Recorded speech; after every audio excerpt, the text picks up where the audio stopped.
Hello guys, Prince classes के online platform पर आप सभी का हार्दिक स्वागत एवं अभिनंदन। रख बुलंद हौसला मंजिल भी पाओगे, रख बुलंद हौसला मंजिल भी पाओगे, प्यासे के पास चढ़कर समुद्र भी आएगा। दोस्तों, इसी के साथ सुप्रभातम, गुड मॉर्निंग। आज हम बात करेंगे, हमने सबसे पहले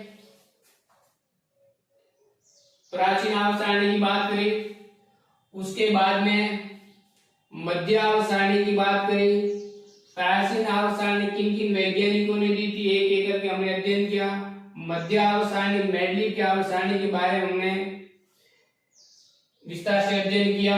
और आज तीसरे नंबर जो हमने पर रखा था, आवर्त सारणी का जो तीसरा भाग है वो हम पढ़ेंगे आधुनिक आवर्त सारणी। आधुनिक आवर्त सारणी किसने दी, इसकी खोज किस प्रकार से हुई और इसमें मेंडलीव की आवर्त सारणी का किस प्रकार योगदान रहा, और आधुनिक आवर्त सारणी से किस किस प्रकार के एग्जाम के अंदर सवाल पूछे जाते हैं, इसका विस्तार से अध्ययन करेंगे। आधुनिक आवर्त सारणी या मेंडलीव की परिवर्तित आवर्त सारणी, यह बहुत महत्वपूर्ण और हर कंपटीशन के लिए, हर कंपटीशन एग्जाम के लिए बहुत अधिक उपयोग में आने वाली आवर्त सारणी है, क्योंकि इस आवर्त सारणी या आधुनिक आवर्त सारणी से बहुत अधिक सवाल कंपटीशन एग्जाम के अंदर पूछे जाते हैं। अब आधुनिक आवर्त सारणी या मेंडलीव की परिवर्तित आवर्त सारणी भी इसे कहते हैं। इसकी खोज किसने की थी, इसके बारे में हम बात करेंगे। इसकी खोज मोजले नामक वैज्ञानिक ने की थी, मोजले द्वारा। यानी आपको कहा जाए कि आधुनिक आवर्त सारणी का प्रतिपादन किसने किया, तो आपको कहना है मोजले द्वारा। दूसरी बात करेंगे कि ये किस पर निर्भर है, तो आधुनिक आवर्त सारणी, आधुनिक आवर्त सारणी तत्वों के परमाणु क्रमांक पर आधारित है।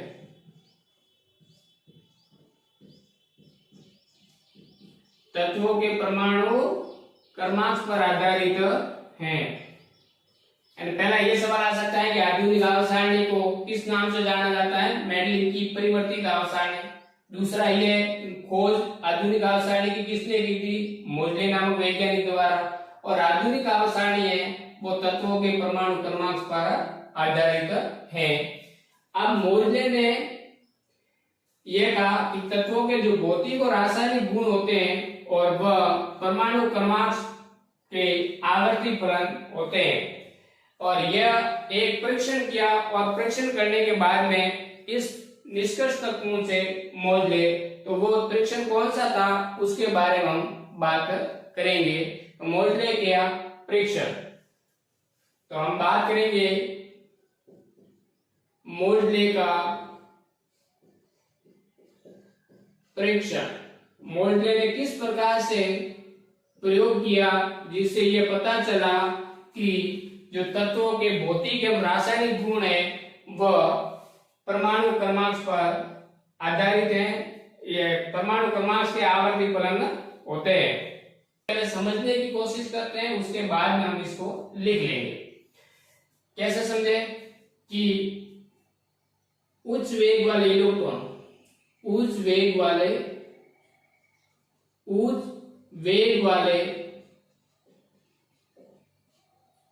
इलेक्ट्रॉन, उच्च वेग वाले इलेक्ट्रॉन की बौछार उसने अलग अलग धातुओं पर करवाई।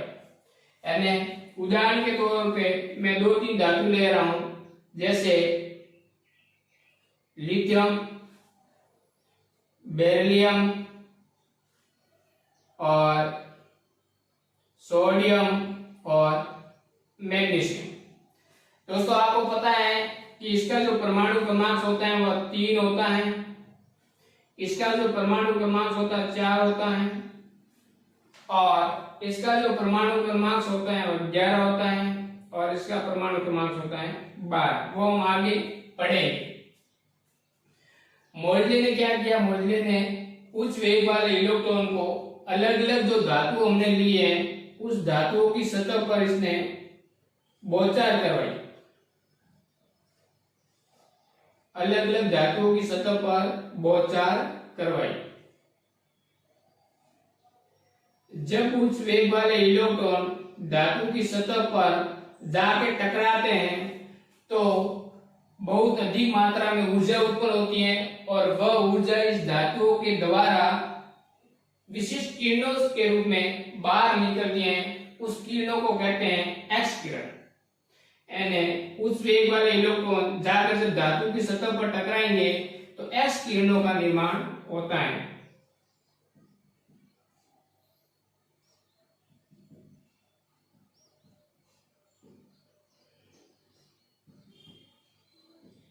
जब एक्स किरण का निर्माण होता है और ये एक्स किरणें धातु की सतह से बाहर निकलती है।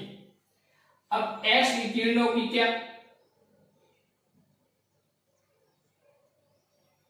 एक्स किरणें उस वेग वाले इलेक्ट्रॉन उस वेग से धातु की सतह पर टकराए और एक्स किरणें यहां से उत्पन्न हुई। एक किरण नहीं उत्पन्न हुई, वहां से बहुत अधिक किरणें उत्पन्न हुई। इसके मतलब एक्स किरणें का उत्पादन हुआ। अब एक्स किरणों के उत्पन्न हुआ उन सभी की आवर्ती का अध्ययन किया गया।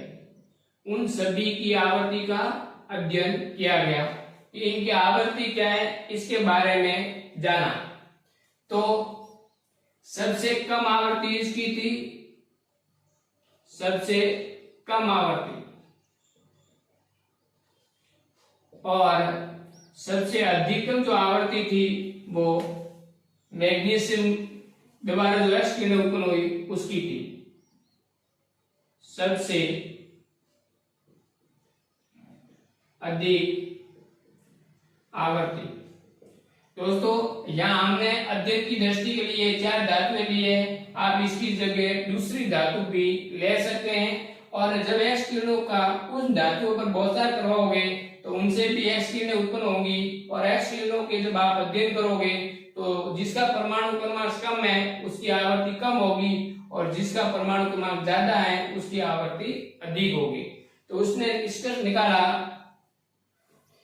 कि जब उस वेग वाले इलेक्ट्रॉन धातु की सतह पर टकराते हैं तो एक्स किरण उत्पन्न होती है और एक्स किरणें का जब आवर्ती का अध्ययन किया गया तो उसने देखा कि जो उसकी आवर्ती है तत्वों के परमाणु क्रमांक से समानुपाती होती है। यानी तत्वों के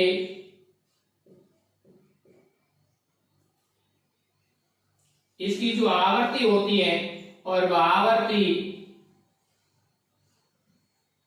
परमाणु क्रमांक से समानुपाती होती है। परमाणु क्रमांक और परमाणु क्रमांक के क्या होते हैं समानुपाती होते हैं और इसको हम दर्शाते हैं √v समानुपाती z। यहाँ है परमाणु क्रमांक। यहां तक दोस्तों आप समझ गए होंगे कि मोल्जे ने उस वेग वाले इलेक्ट्रॉन को अलग अलग धातु पर बोछार करवाई, उनसे एक्स किरणें उत्पन्न हुई और एक्स किरणों की जब आवर्ती का अध्ययन किया गया तो सबसे कम आवर्ती जिसका परमाणु क्रमांक कम था और सबसे अधिक आवर्ती जिसका परमाणु क्रमांक अधिक था। यहाँ तक समझे। और आवर्ती है तत्वों की जो आवर्ती ये एक्स किरणों की जो आवर्ती है वह परमाणु क्रमांक से क्या समानुपाती थी और हम इसको इस प्रकार से दर्शाते हैं कि √v समानुपाती z। क्या है परमाणु क्रमांक और v क्या है आवर्ती। यहां तक आप दोस्तों समझ गए होंगे। इसको हम थ्योरी के रूप में लिखेंगे कि आवर्ती मोल्जे ने किस प्रकार से परीक्षण किया। यहां तक नोट कर ले, आगे हम लिखेंगे थ्योरी के रूप में।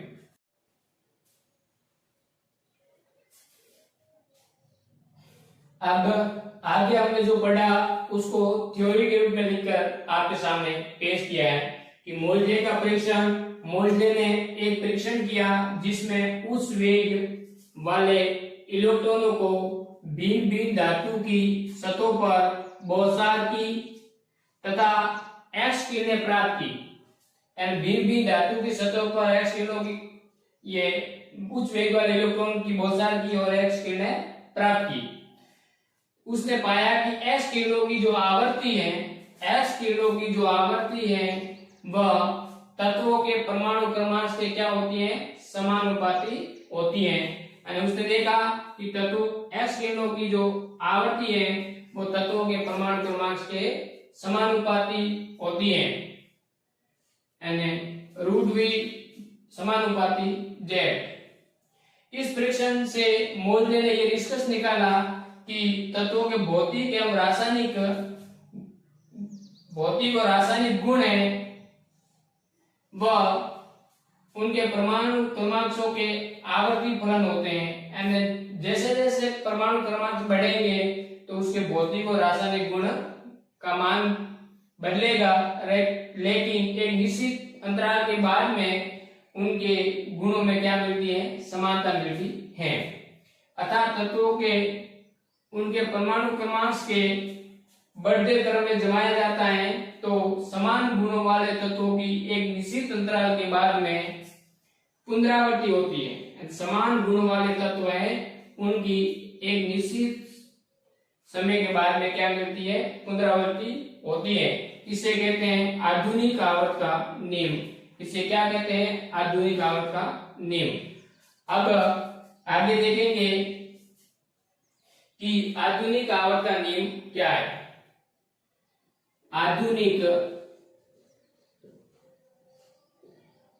आवर्त का नियम यह आपको याद रखना है, जो ऊपर भी बताया गया है कि ये परमाणु क्रमांक पर आधारित हैं।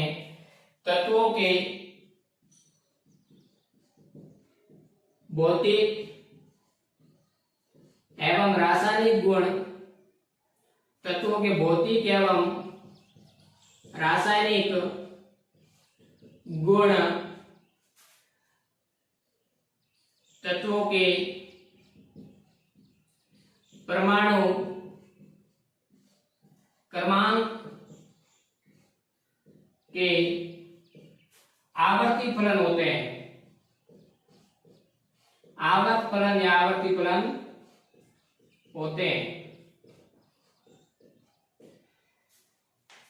आधुनिक आवर्त का नियम क्या है कि तत्वों के भौतिक और रासायनिक गुण उनके परमाणु क्रमांक से क्या होते हैं, आवर्ती फलन होते हैं। गुण उनके परमाणु क्रमांक के आवर्ती फलन होते हैं। परमाणु क्रमांक का मान बढ़ेगा तो रासायनिक भौतिक गुण में बदलाव आएगा, लेकिन एक निश्चित समय के बाद में गुणों में क्या देखने को मिलती है, समानता।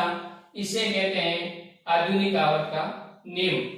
अब हम बात करेंगे आधुनिक आवर्त सारणी की क्या क्या विशेषता है, उनके क्या क्या अभिलाक्षणिक गुण हैं और उसमें कितने आवर्त होते हैं, कितने वर्ग होते हैं और कितने ब्लॉक होते हैं, और एस ब्लॉक में कितने तत्व हैं, पी ब्लॉक में कितने तत्व हैं, डी ब्लॉक में कितने तत्व हैं और एफ ब्लॉक के अंदर कितने तत्व हैं, और उन सभी तत्वों के क्या क्या परमाणु क्रमांक हैं और एक ही वर्ग में कौन कौन से तत्व आते हैं, इनको हम विस्तार से अध्ययन करेंगे। बने रहे क्लास के साथ में, वीडियो को लाइक और शेयर जरूर करें। दोस्तों यहाँ तक आपने नोट कर लिया होगा और स्क्रीनशॉट इसका जरूर ले। अब हम बात करेंगे नेक्स्ट आधुनिक आवर्त सारणी के अभिलाक्षणिक गुण या उनकी विशेषता।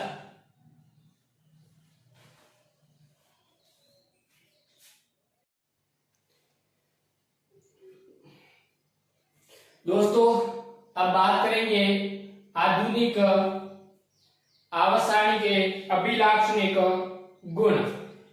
आधुनिक आवर्त सारणी के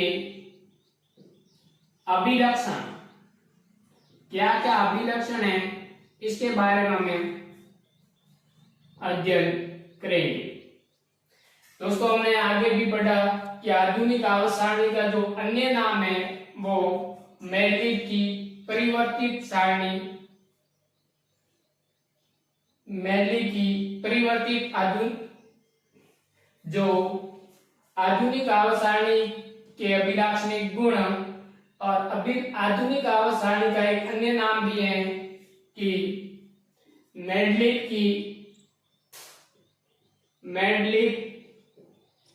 की परिवर्तित सारणी, मेंडलिक की परिवर्तित आवर्त सारणी।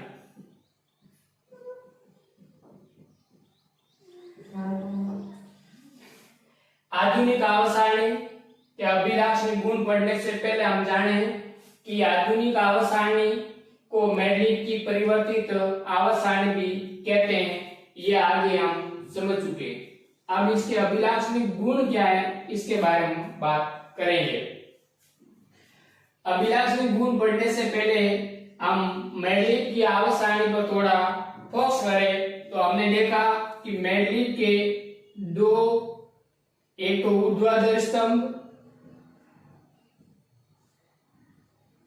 और एक क्षैतिज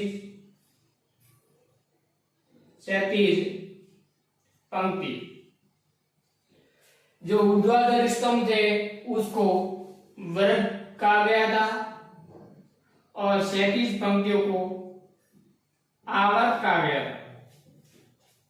आगे हमने पढ़ा था कि मेंडलिक की आवर्त सारणी के अंदर जो वर्ग की संख्या थी वह टोटल 1 से लेकर के 8 तक थी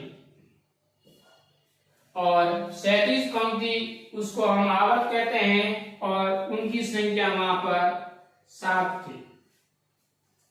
आगे हमने पढ़ा कि 8वें के बाद में मेंडलिक ऊर्ध्वाधर स्तंभ वर्ग कहलाते हैं। 1 से 8 तक थे। इनके दो उपभाग थे ए और बी और यहाँ पर अतिरिक्त गैसों की खोज नहीं हुई थी। लेकिन हम बात करेंगे आधुनिक आवर्त सारणी के बारे में कि आधुनिक आवर्त सारणी में कितने वर्ग थे, कितने आवर्त थे और क्या इसमें अतिरिक्त गैस की खोज हुई थी या नहीं, और यदि अतिरिक्त गैस की हुई थी तो उसको कौन से वर्ग के अंदर रखा गया और उसकी खोज किसने की, इसके बारे में हम जानेंगे। ये जानने से पहले यदि आप नए स्टूडेंट हैं तो वीडियो को लाइक, शेयर, सब्सक्राइब करना ना भूलें। अब हम बात करेंगे आधुनिक आवर्त सारणी के अभिलाक्षणिक गुण। अब आधुनिक आवर्त सारणी में पहला बिंदु लिखोगे 9 ऊर्ध्वाधर स्तंभ। 9 ऊर्ध्वाधर स्तंभ को वर्ग कहते हैं। जो 9 ऊर्ध्वाधर स्तंभ है और 9 ऊर्ध्वाधर स्तंभ है इसको वर्ग कहते हैं। अब 9 ऊर्ध्वाधर स्तंभ किस प्रकार से विभाजित करेंगे इसके बारे में हम जानेंगे कि ये 9 है, इसको दो भागों में बांटेंगे। इसको 1 से लेकर के 8 तक और एक अन्य लेंगे जिसको लेंगे 0 वर्ग, यानी 1 से 8 वर्ग और एक 0 वर्ग।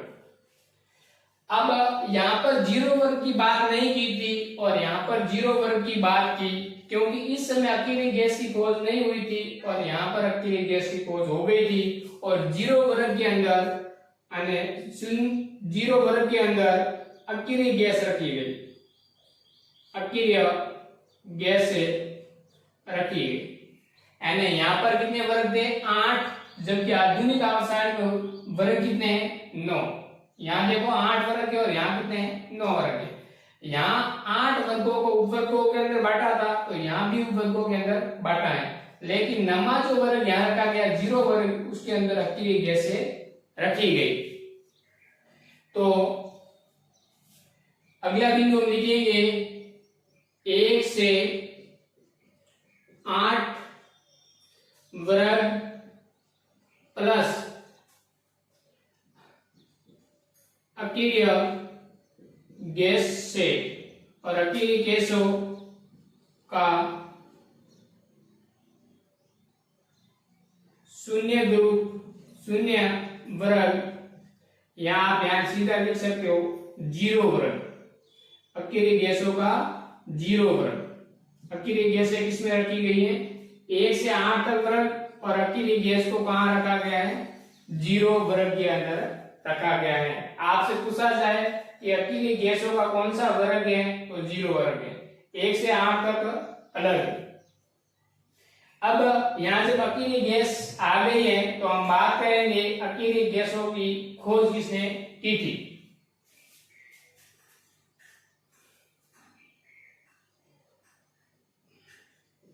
अकीय गैसों की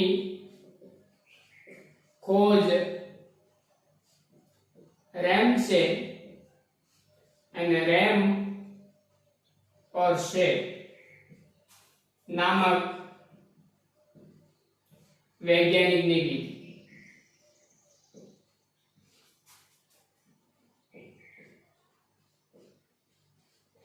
ये ध्यान रखना,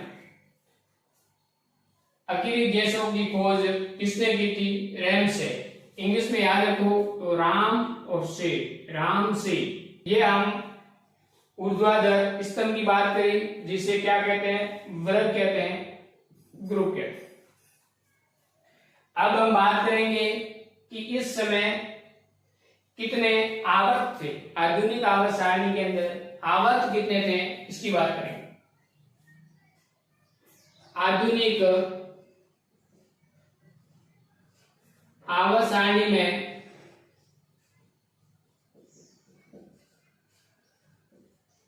7 वर्ग थे, सॉरी 7 आवर्त थे।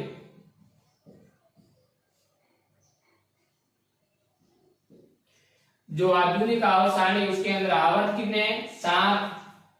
ये वर्ग कितने हैं? 9, 1 से 8 तक और 0। आवर्त सारणी की बनावट है वो सैम मेंडलिक की आवर्त सारणी के तुल्य थी।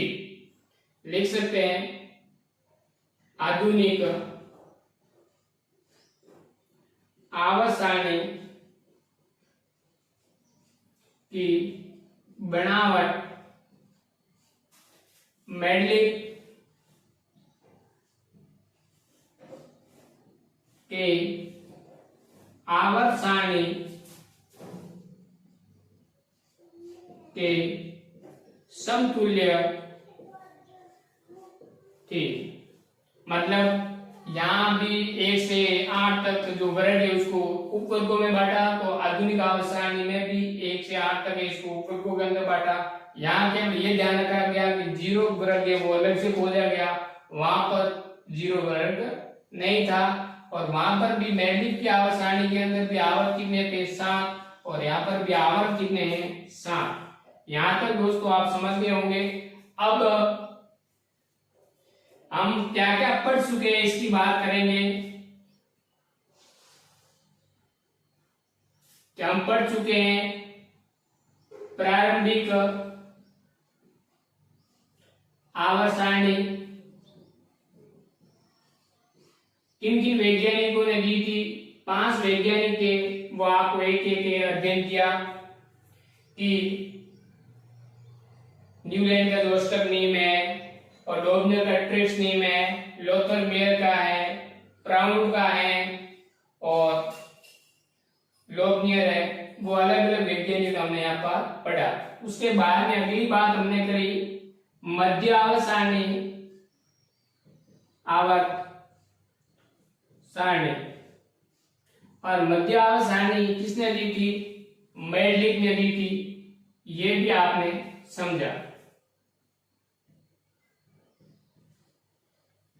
उसके बाद में आज जो हमने बात करी वो बात करी आधुनिक आवर्त सारणी।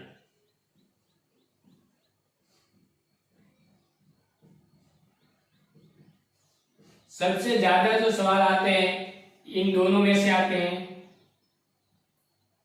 अब क्या हुआ कि मेंडलिक की आवर्त सारणी, आधुनिक आवर्त सारणी, दोनों को आपस में मिलान कर दिया। दोनों आवर्त सारणियों को आपस में क्या कर दिया, मिक्सर कर दिया, मिलान कर दिया।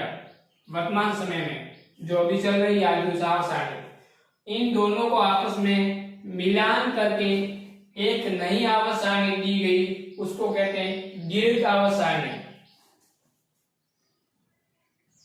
दीर्घ आवर्त सारणी। और इस दीर्घ आवर्त सारणी की हम बात करेंगे आगे विस्तार से, और हर कंपटीशन एग्जाम के अंदर इस दीर्घ आवर्त सारणी से कम 3 से 4 सवाल पूछे जाते हैं। दीर्घ आवर्त सारणी से 3 से 4 सवाल पूछे जाते हैं किसी भी कंपटीशन एग्जाम के अंदर।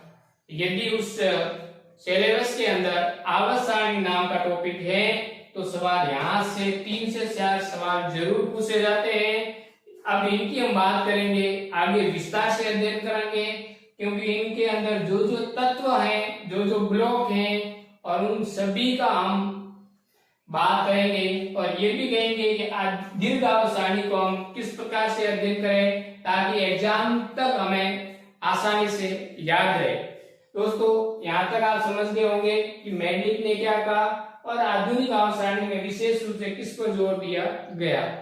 इन दोनों में केवल इतना ही अंतर है कि इसने परमाणु भार पर जोर दिया था, जबकि इसने परमाणु क्रमांक पर। इसने कहा था कि तत्वों के भौतिक और रासायनिक गुण हैं वो परमाणु भार के समान आवर्ती फलन होते हैं, और आधुनिक आवर्त सारणी में ये कहा गया कि तत्वों के भौतिक और रासायनिक गुण हैं वो परमाणु क्रमांक के आवर्ती फलन होते हैं।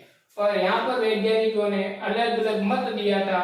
उन 500 वैज्ञानिकों का नाम आपको याद होना चाहिए। 500 वैज्ञानिकों का नाम याद होना चाहिए। और जो लोथर मेयर है वहां है, न्यूलैंड का स्टर्निम यहाँ पर है, डोबनियर का ट्रिक्सनिम है, प्राउंट है, और अन्य वैज्ञानिक का अध्ययन हमने कर चुके हैं। अब हम बात करेंगे आगे कि दीर्घ आवर्त सारणी किस प्रकार से हैं, उनका अध्ययन हम आगे विस्तार से करने जा रहे हैं। यहाँ तक बने रहे, और इसका यदि आपको स्क्रीनशॉट लेना है तो जरूर ले। आगे हम बात करेंगे एक एक करके आप दीर्घ आवर्त सारणी के तत्वों की।